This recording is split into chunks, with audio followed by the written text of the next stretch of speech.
When I first met Anya, everything about her felt right. Her laugh had a way of making the world quiet around me, and her presence made me feel seen in a way no one ever had. We met in college, both studying late at the library one rainy evening. That night turned into coffee, which turned into long walks, which eventually turned into love. Or so I thought. Our relationship wasn't perfect, but I believed in us. I believed love was about growing together, learning, and staying, even when things got tough. And we did have rough patches, misunderstandings, a few arguments, but nothing I thought we couldn't handle.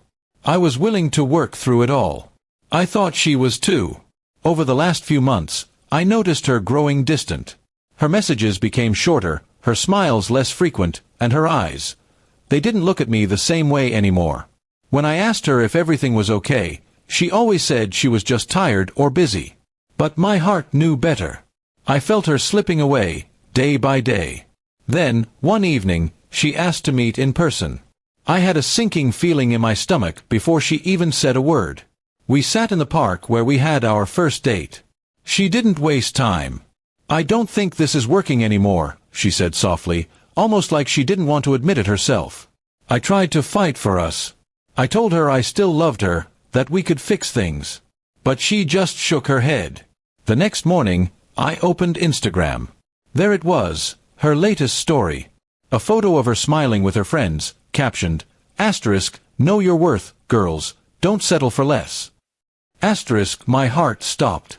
That wasn't just a quote. That was about me. That was about us. I stared at it for a long time, the screen blurry from the tears I hadn't even realized were falling. It hurt more than the breakup itself. I wasn't perfect, but I had given her everything. My time, my love, my loyalty. And to be dismissed like I was some kind of mistake she had finally fixed, it shattered me. I felt humiliated, like I had been reduced to a lesson she was proudly teaching others. 4 days, I couldn't eat. Couldn't sleep. My mind kept replaying every moment, every smile, every hug, every night we spent dreaming of a future together. I wondered if any of it had been real to her. If she had loved me at all, or if I had just been a temporary comfort until something better came along. I didn't tell anyone about the post.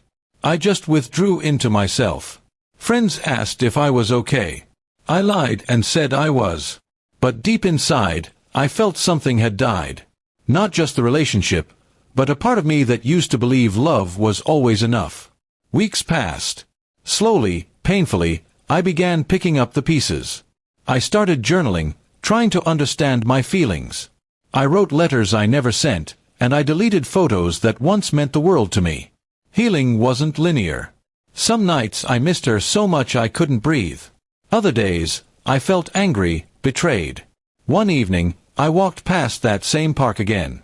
I sat on the same bench we had broken up on. But this time, I didn't cry. I just sat quietly, letting the wind carry away the memories. I realized I had been holding on to someone who had already let me go long before she said the words. I may never know what changed in her heart. But I know this, I deserved honesty, not mockery. I deserved love, not pity. And slowly, I am learning to believe that I am enough, not because she rejected me, but because I gave my love without holding back. Her words still echo sometimes, but now, they don't break me. They remind me of who I don't want to become. I won't post quotes to justify hurting someone. I'll just quietly heal, and when I'm ready, I'll love again, fully, fearlessly, and without regret.